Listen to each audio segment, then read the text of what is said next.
Beloved, there comes a moment in every life when the walls of our homes, though painted with color and adorned with pictures, begin to feel heavy with silence. When the rooms echo not with laughter but with loneliness. When the air grows thick with the weight of unspoken worries and unhealed wounds.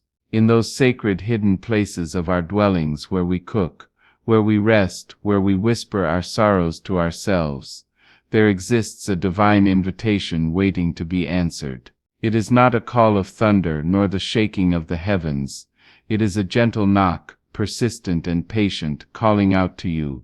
Invite God into your home today.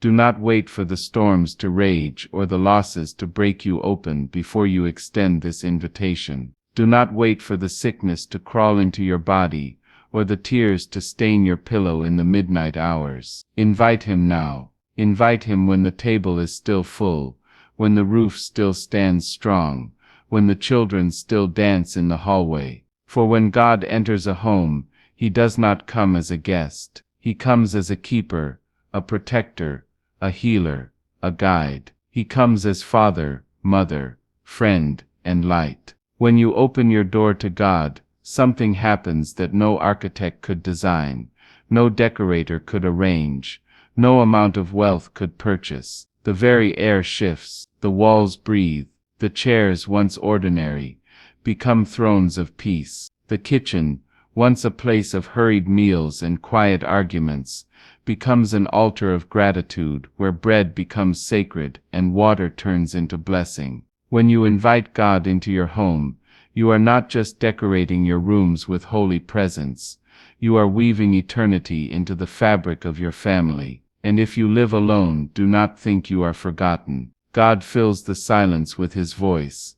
He fills the empty chair with His Spirit. He transforms solitude into sanctuary. There is no threshold too humble for God to cross, no doorway too broken for Him to enter. He does not need a palace of marble or a mansion of glass. He will sit beside you in a one-room dwelling. He will kneel on a floor worn thin with years of living. He will rest His presence on a bed that creaks with age. All He seeks is the open heart, the whispered yes, the willingness to surrender the keys of your household into His divine hands. Have you grown weary of carrying the weight alone? Have you tired of watching your family drift into arguments that pierce deeper than any knife? Have you been crushed by the solitude of nights when shadows feel closer than loved ones? Then, beloved, hear me. This is the day to swing wide the door, to tell God with trembling lips and courageous heart, come in, not just into my life, but into my home, not just into my prayers, but into my kitchen, into my living room, into the very air my children breathe. Because when God comes, He does not only bless the soul, He blesses the ground you walk on, the bed you lay upon, the cup you lift to your lips. He blesses the laughter of your children, until their joy rings like bells in a cathedral. He blesses the union of husband and wife, until their love grows roots deeper than storms can uproot. He blesses the elderly mother who prays in the corner, until her tears become holy water that anoints every doorway. Do not think for one moment that the presence of God is abstract, distant, or unreachable. His presence is as close as breath, as near as heartbeat, as ready as the sun that does not need your command to rise each morning. I have seen homes without Him, and I have seen homes with Him. I have walked into houses rich in gold, but poor in love, where silence chokes louder than music. I have walked into huts made of clay and straw, where God was invited, and His peace radiated so brightly, that I felt as if heaven itself had sat down beside me. I tell you, beloved, wealth cannot make a home holy, but His presence can make even the simplest dwelling a palace of joy. Do not mistake abundance of things for abundance of spirit. A house without God is but a shelter, 4 walls and a roof, temporary and fragile. But a house with God is a sanctuary, a temple, a fortress of peace that no wind of trouble can dismantle. Do not wait for Sunday alone to meet Him. Do not wait for the pulpit or the choir. Let Monday's breakfast be a hymn. Let Tuesday's sweeping of the floor be an act of devotion.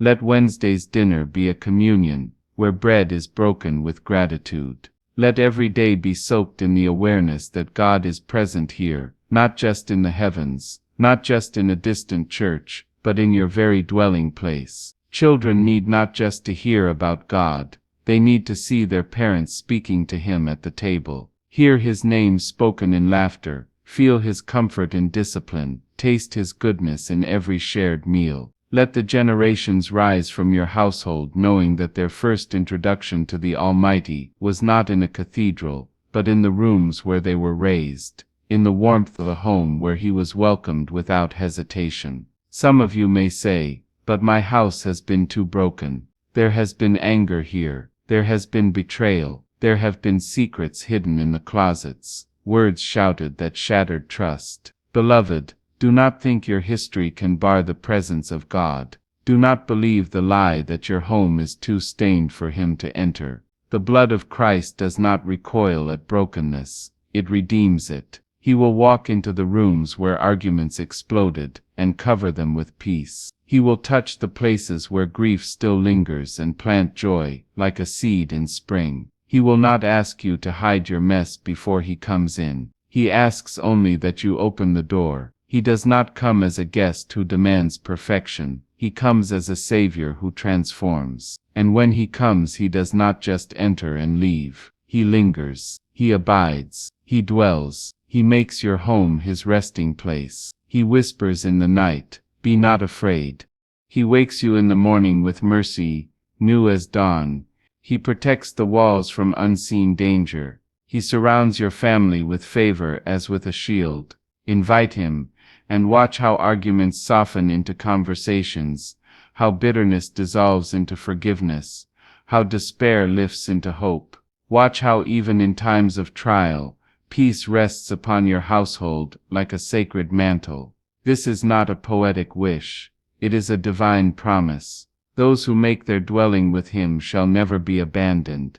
Do not think that the enemy will sit idle when God is invited into your home. Oh no, darkness will test you, storms will still come, but the difference will be this: your home will stand, your walls will not crumble, your peace will not be stolen. For what God inhabits, He fortifies. What He blesses, He protects. What He dwells in, He transforms until even the storms must bow at the threshold. Beloved, you cannot control the chaos outside your door, but you can decide who reigns within.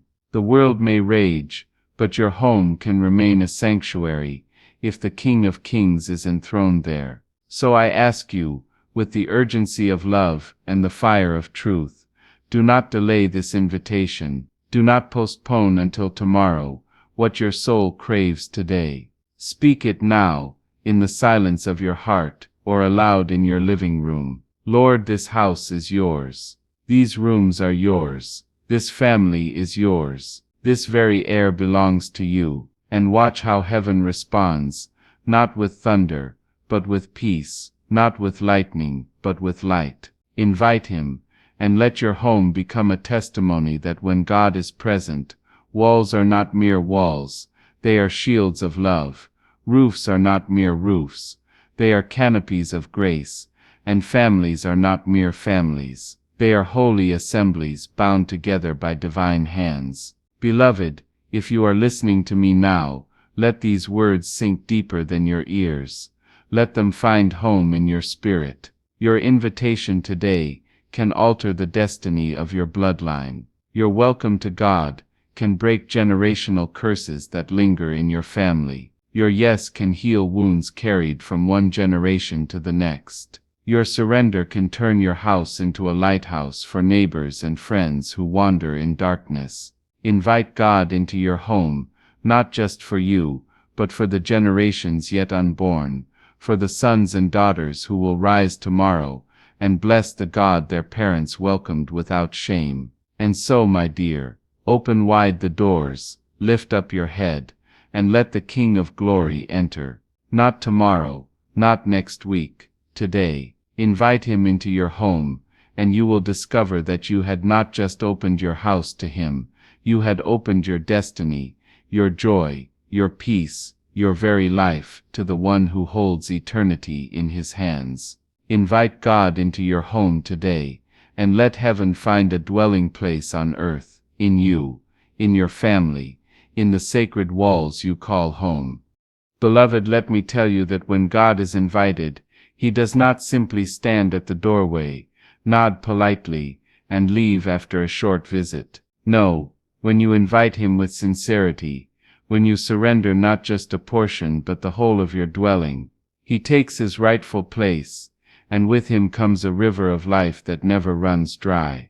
Imagine for a moment that you have been living by the candlelight of your own strength, small flames flickering, shadows creeping upon your walls, and then suddenly, without warning but with tender mercy, the sun itself enters and fills every corner with radiant light. That is what happens when God comes in. Darkness has no vote, despair has no dominion, fear has no seat at the table, for where he dwells, love is not scarce, it overflows. Peace is not fragile, it abides like an anchor in the storm. But some of you are hesitant. You clutch your door handle tightly, afraid that if you open it, he will demand too much, that he will strip you of comfort, that he will judge the clutter in your rooms and the dust upon your shelves. Beloved, release that fear.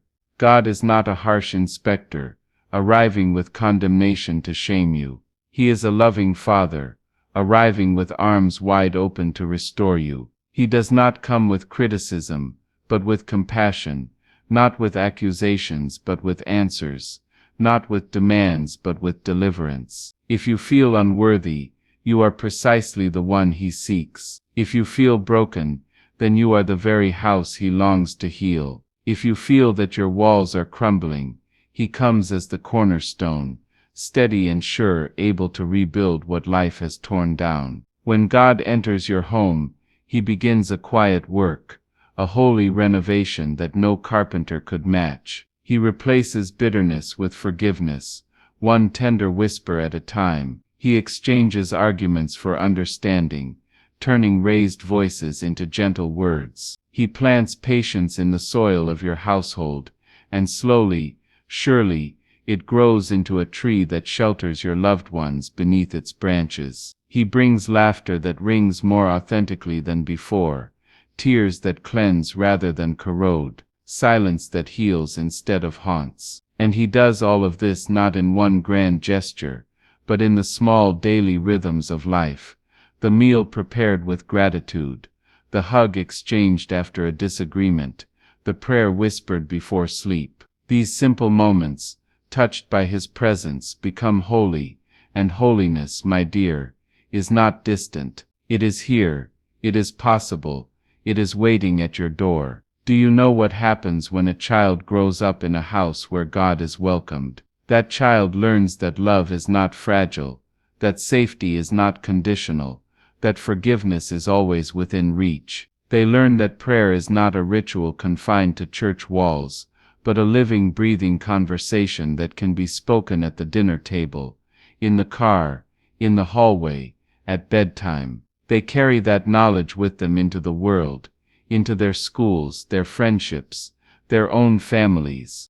And even if life drags them into valleys of confusion, the memory of a home filled with God will be a lamp that guides them back. Beloved, when you invite God into your home, you are not just blessing yourself, you are planting eternal seeds in the hearts of your children, and those seeds will bear fruit long after you are gone. Perhaps your house has been filled with silence so heavy that it feels like grief itself is sitting at the table. Perhaps your nights are long, your worries unending, your hope worn thin. Hear me when you welcome God into that silence. He does not erase your pain, but he transforms it. He takes your tears and counts them. He takes your sighs and translates them into prayers. He takes your weariness and turns it into testimony.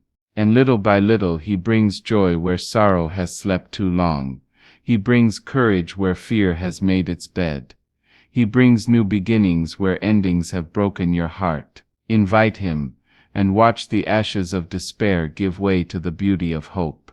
And what of marriages, what of partnerships and friendships within the home? Without God, misunderstandings multiply, resentment festers, and love is strained under the weight of unmet expectations. But with God at the center, forgiveness becomes easier to reach for, love becomes more enduring, and even conflict becomes an opportunity for grace to be displayed. When two people kneel together, inviting God into their union, the storms that once threatened to tear them apart become the very winds that push them closer. The home becomes not a battlefield, but a sanctuary, not a place of escape from each other, but a place of refuge in each other, all because God's presence anchors it. And for those who walk the halls alone, hear me, your solitude is not emptiness when God dwells with you. When you welcome Him, the silence sings with His presence. He becomes the companion, who listens when no one else calls, the comforter who warms you when loneliness tries to steal your peace. Your home, though quiet to human ears, hums with divine conversation. He whispers in the stillness, "You are mine, you are loved, you are never forgotten." Invite Him, and solitude will transform into sacred communion. Some of you may be wondering, how do I invite Him? What words must I speak? What ritual must I follow? Beloved, it is not complicated. It is not about eloquence, nor about rituals, nor about ceremony. It is about surrender. It is about standing in your living room or kneeling beside your bed, and saying with all honesty, "God, you are welcome here. This home is yours. Every corner, every wall, every room, I surrender them to you." That is enough. And once you have spoken it, live it.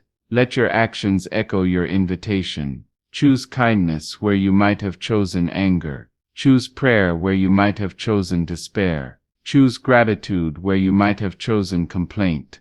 In these small daily choices, you build a home where God not only visits but resides. And when others step across your threshold, they too will feel it. They may not name it.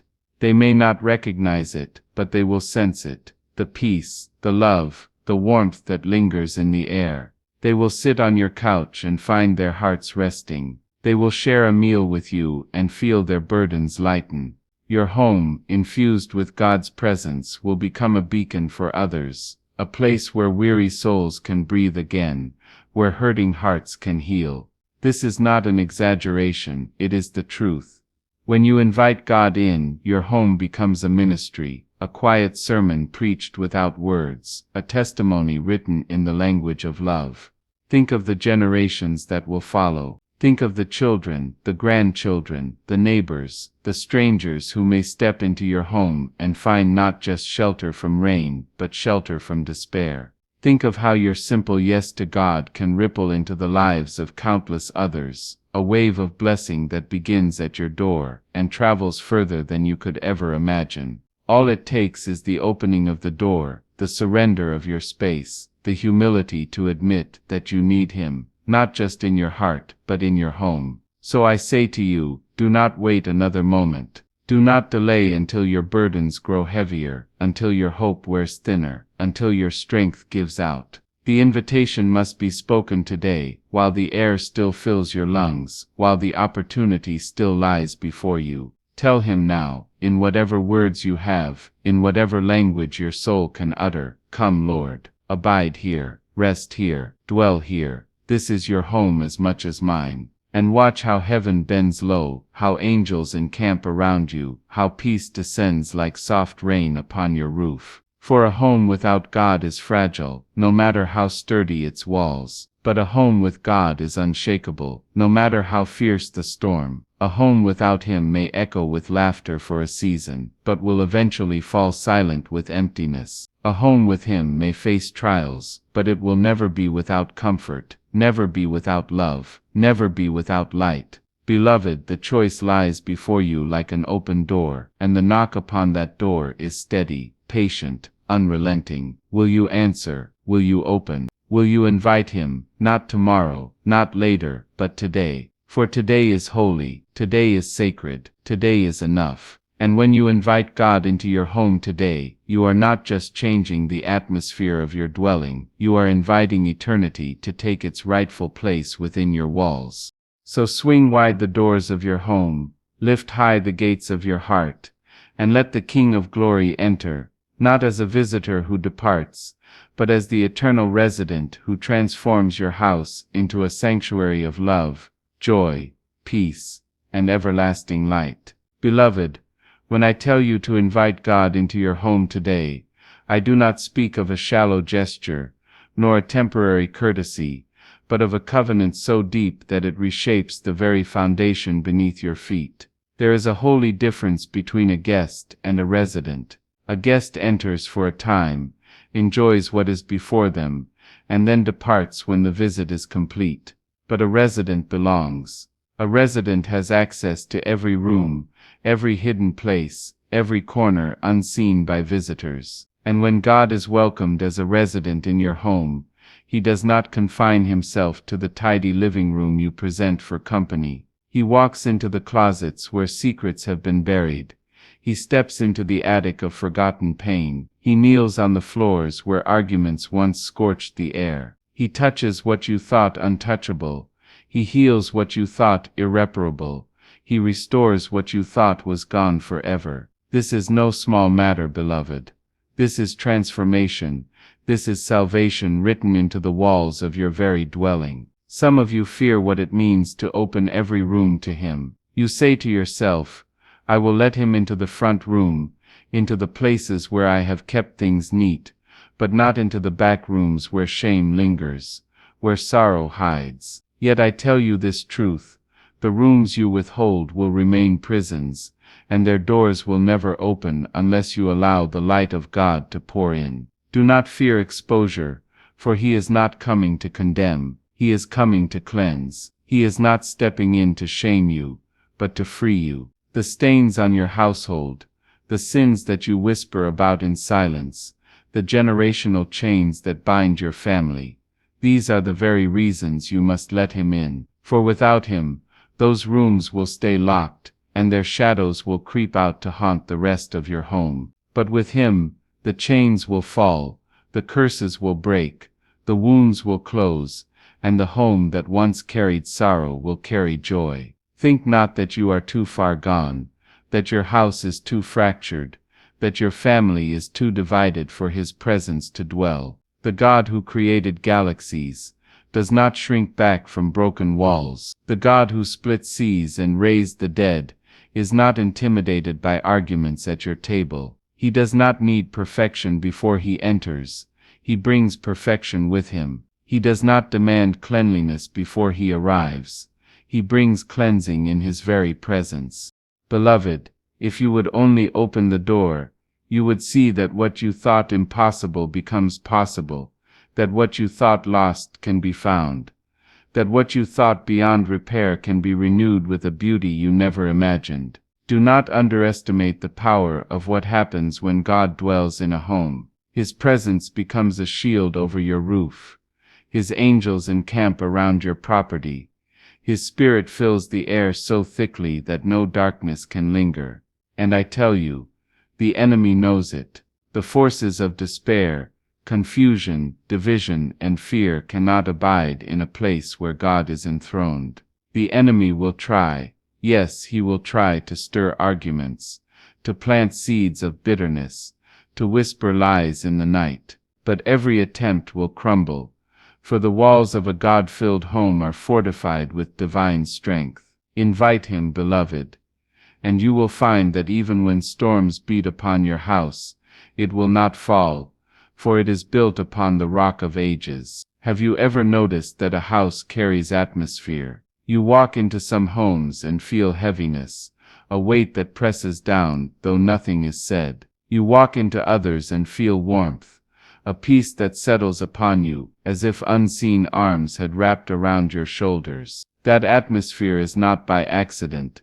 It is born of what is invited in. When arguments, neglect, bitterness, or neglect of prayer fill the rooms, the air grows heavy. But when God is invited in, when His word is spoken aloud, when His songs fill the air, the atmosphere shifts, peace settles, hope rises, love breathes, and every person who enters, whether they know him or not, feels the difference. They may not name it, but they will know it. They will walk in restless and sit down calm. They will walk in broken and rise up lighter. Beloved, this is what it means to turn a house into a sanctuary. And do not think that sanctuaries must be grand. Do not think you need a large dining table, or shining chandeliers, or marble floors for God to dwell. He is no respecter of mansions over cottages, no respecter of riches over poverty. He looks not at the beauty of your architecture,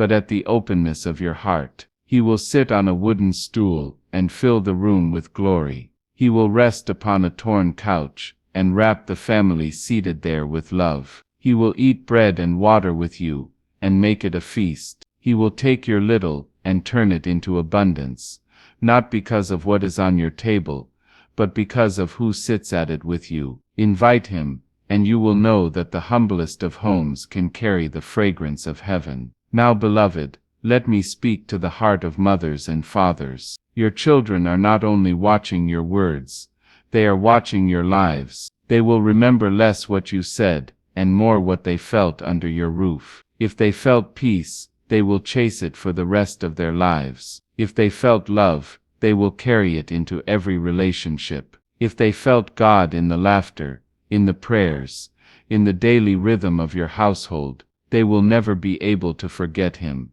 even if they wander far. Plant him in their memories now. Let them see you bow your head in prayer before meals.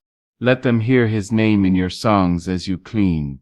Let them watch you forgive when forgiveness is hard. Give thanks when gratitude feels distant, and lean on him when your own strength runs dry. These living sermons preached inside the walls of your home will outlast any words you could speak. And if you are alone, with no children to watch and no spouse to share the table, still I tell you, do not despise your dwelling. Do not dismiss your home as unworthy of divine presence. Invite God, and your solitude will not be loneliness but intimacy. Invite him, and your evenings will not echo with emptiness but sing with his spirit. You will find that you are never truly alone, for the Creator himself abides with you. You will find that your prayers spoken aloud fill the air until your home becomes a choir of one, harmonizing with heaven itself. Invite him, and even your silence will be holy. Beloved, there is an urgency in my voice because I know the cost of delay. Every day you wait to invite him is another day you carry burdens you were not meant to bear alone. It is another day the enemy has access to stir discord. Another day fear prowls unchallenged. Do not wait for tragedy to remind you of your need for God. Do not wait for sickness to drive you to your knees, or for loss to shatter your pride. Invite him now, in the strength of your days, in the wholeness of your home, so that when trials come, and they will, you will not be shaken, for your house will already be filled with his presence. I tell you this because I have seen the difference. I have seen homes where God was absent, where love was fragile, where words cut deeper than knives, where silence screamed louder than laughter. And I have seen homes where God was present, where even in poverty, joy was rich, where even in loss hope remained unbroken, where even in storms the family clung not just to each other, but to him. That difference is life and death, despair and hope, emptiness and fullness. Which home will yours be? The choice lies not in fate, not in chance, but in your decision today. And when you choose to invite him, live as if he truly dwells there. Let your words reflect his presence. Let your actions reflect his holiness. Let your forgiveness reflect his mercy. Let your table reflect his generosity. When you argue, let his spirit be the one who guides you back to peace. When you worry, let his promises be the ones that remind you of trust. When you rejoice, let your joy echo his goodness. In this way,